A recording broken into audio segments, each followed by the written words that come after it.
have Rick Jahnkow of the Committee Opposed to Militarism in the Draft, COMD, and Project Jahnkow. And he's been doing this work for a very long time. I learned today close to 40 years off and on, with the last 27 years full-time. And I want to point out John Judge here too, who's been a little bit longer than him, 2 years or so longer. Yeah, but these two guys have been doing this work a long time and have a lot to share with us. So he's going to share his perspectives on the counter-recruitment movement, and we'll take it from there. It's really great to see so many faces that I don't recognize for a change, and so I'm very grateful for that. And also a lot of young faces. This is going to be a turning point, I hope. It's really good for people to understand the context for why we're here in Chicago, why we chose Chicago, and to know about the heavy influence of the military and some of these other forces. I come from another part of the country that is heavily militarized, San Diego County, where we have the largest Department of Defense payroll in the nation. It's not in DC, it's not in some of the other places you might imagine, it's in San Diego, the largest payroll. And where at one point approximately 1/5 of our total county gross domestic product was military dollars. And so with the many, many days, we have approximately 100,000 active duty personnel in San Diego County. That is the context for the organizing that we're doing. And it's always important to know this kind of fact, because we're going to be talking more in our workshops tomorrow in particular about what are effective organizing approaches and techniques. And I find very often people forget about the context that we're all working in, and in our communities. Most of our communities are not like Berkeley, far from it. And so we have to always be aware of this, and always be aware of also the communities that are being impacted, which might not be like the communities that you will find with members in the traditional peace movement. So this is a real critical thing. So I think it's important, and I was very appreciative of hearing more about Chicago, because that made me more familiar, and I saw a lot of parallels for us.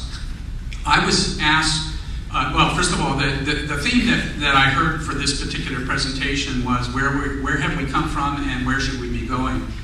And I was asked to recap some points about the evolution of the military's presence in our schools and the militarization of young people historically, that are in an article of mine that's in your packet. It's the one titled Strategic Blind Spot for Progressives.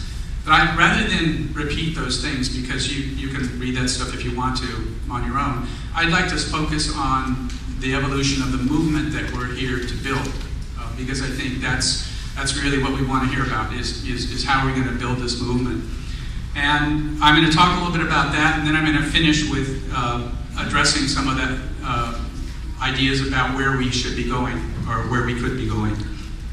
Back in the mid-1980s, there were only a handful of organizations actively working on the issue of youth and militarism. And for the most part, these were either national organizations that for generations had been waging campaigns against war and conscription, or they were newer organizations that were being formed by people coming out of the anti-Vietnam War movement. And some of these groups that began to organize in the mid-1980s were focused primarily on educating young people about conscientious objection and what to do if the draft ever came back. Basically, they were picking up on where they left off after Vietnam. But then there were others that included an additional set of goals, which were I believe, an evolutionary step forward. They wanted to also talk about how militarism was having an economic impact on certain communities based on their economic class and social status. And that was not something that we saw much of at all during the Vietnam War. And so this was a step forward. This was a qualitative difference, I believe, in terms of those two different eras. The groups that had this broader perspective are the ones that I believe have formed the foundation for the growing counter-recruitment and de-militarization movement that we have today and that's reflected right here. It was about, well, going back 20 years, I can say that it was extremely hard to recruit volunteers and raise money for this kind of work. For one thing, anti-draft sentiment that lingered after Vietnam didn't automatically translate into concern about recruitment. Those who had little understanding of the economic forces that pushed people to join the military, or who had not experienced some of the deceptive practices of recruiters themselves, just did not have much of an understanding of what was happening. And for many of them, the level of concern about people who were making a conscious choice to join the military ranked lower than their concern for people who were being conscripted 10 years earlier for the Vietnam War. And then also,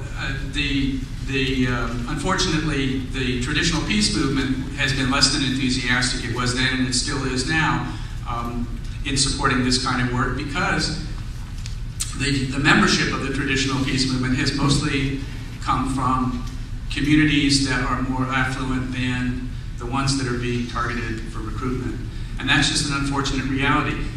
Those of us who are doing this work have sometimes felt that the struggle to educate the peace movement about the social injustice dimensions of this problem, that struggle is just as frustrating sometimes as trying to break through the pro-military biases of school officials. But we keep working on it, right? During the early 1990s, there was an upsurge in counter-recruitment activism because of the Persian Gulf War. People still had clear memories of Vietnam and were motivated to find ways to cut off the flow of cannon fodder for what they thought would be another long war of aggression, of U.S. aggression. The deployment of ground troops to the Middle East then did not last as long as some people feared it would, but the war generated a lot of new energy for counter-recruitment organizing. And there was even a networking body back then that was similar to the one that is sponsoring this conference, the National Network Opposing the Militarization of Youth, or NNOMY for short. That network back then was called the National Campaign to Demilitarize Our Schools, and a few of us were part of that. How many of you were involved? Sam, John, over here, John Gruchow. A few of us were in that network. And I think that when enthusiasm for this work began to die down by the late 1990s, it was that collaboration that helped many of us sustain ourselves and continue, because things started to die down again once the concerns about war in the Middle East began to fade. Unfortunately, as most of us probably know, fighting and violence did not go away in the Middle East. It just took a different form. It was sanctions, for example, that were having a devastating effect and causing the deaths of many, many children in Iraq. But we didn't have troops on the ground, and so the concern began to dwindle, and so did enthusiasm for the counter-recruitment movement. By the late 1990s, recruiters were having a very difficult time meeting their enlistment quotas because the economy had been improving. And we're seeing now the opposite effect. It's a cycle. When the economy goes bad, recruiters have no trouble meeting their quotas, but when it improves, then it's much more difficult. And sometimes the economy has much greater effect than anything else on this particular issue.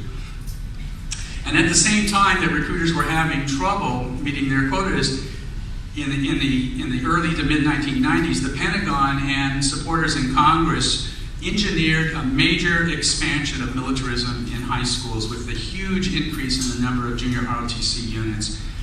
And as the recruiting success rate continued to shrink, they launched more aggressive recruiting initiatives, more creative ones, and some unprecedented laws were passed to force colleges, for example, to grant access to recruiters, and which became the model for a similar law that later on forced high schools to also grant access to recruiters in the No Child Left Behind Act, which came in 2001.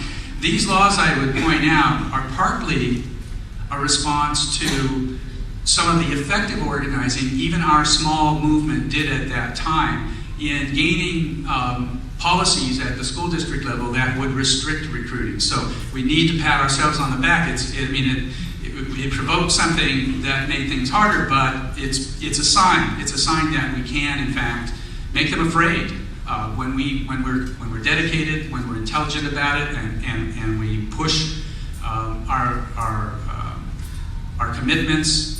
We can actually have an effect, and these laws are actually an interesting kind of acknowledgement of that.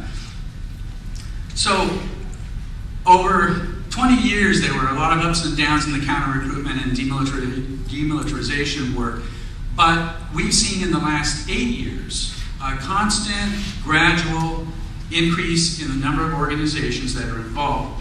And now, instead of the dozen or so groups that we had in the mid-1980s, there are possibly hundreds of them that are engaging in different kinds of activities around the country. And as Arlene mentioned, we know of 153 of them specifically because they have all registered their names with NNOMY and are listed in the database that you can look at if you go to the NNOMY.org website. If 153 of them are there, then we know that there are probably at least double that out there that have never maybe even made contact with us. And that's been my experience. We find out about new ones every day. With the current level of organizing activity, as I say, I think we potentially reached a very significant positive turning point, but that's going to depend on what we decide to do when we leave this gathering. And so that brings me to this other side of the question. What is it that we should be doing? Some people will treat that question as a call for specific, detailed campaigns. And we do need to include such ideas in our discussion, and hopefully they'll come out of this conference. But for my part, I want to talk about where we should be going in a more general sense. My first point is that we really need to cultivate a greater sense that this work is part of a long-term strategic vision, not merely a tactic for ending a particular war or an effort to educate individuals about recruiter deception. Not that those goals aren't worthy, but the implications of allowing our schools and communities to continue to be militarized the way they are go way beyond what most people perceive. The effort the military is engaged in is not designed just to recruit bodies for war. It's also designed to propagandize and influence the entire population through its youth. If anyone says to you they don't believe that, then just ask them, why are there military personnel going into elementary schools? Why is the Pentagon licensing military logos on clothing sold in department stores? Why is the Army now developing its own wargaming arcades in malls? What does that have to do with defending us? The military is thinking very strategically about how to extend its influence in the future, and we must match that with our own strategic thinking. We also need to approach our tactics and messaging more thoughtfully and creatively than I think the political left has traditionally done in this country. And as I said before, Berkeley is an example. What works in Berkeley is not a model for the rest of the country, and yet we seem to always think it is, or we want it to be, and we try to emulate Berkeley. It's not like the rest of the country. We have to know that what we try in one place often will have the opposite effect somewhere else. We also need to realize, and hopefully, these things are going to be discussed in some of these workshops, including the one on race, class, and culture and counter-recruiting, but we have to think carefully about the fact that some messages and approaches do not work the same way in different communities. And I think that that's been a hard lesson to learn for many of us. And when it comes to challenging the power and influence of the military establishment, we have to realize that this is probably the most revered institution in the country. When you look at the polls and what people say about how much respect they have for different occupations, it's at the top. If we don't keep that fact in mind in our organizing decisions, we're going to push more people away from us than we're going to draw towards us. My last point is that our movement can grow faster and stronger when we learn to recognize how recruiting and militarization form an intersection for many different important issues. And if you want to see a list of such issues, just read the workshop descriptions for this conference. But let me give you a specific example. The presence of JROTC in our schools, as Nancy Cruz may point out to you, is directly connected to the lack of access that students have to quality education. Many students in working class families become very angry when they realize that, unlike the students from more affluent parts of the city, they are being tracked into the military instead of the colleges that they want to attend. And building an effective movement is learning to see that it will require not only good literature and engaging tactics, but also a clear view of the long-term commitment and strategic analysis that will be required.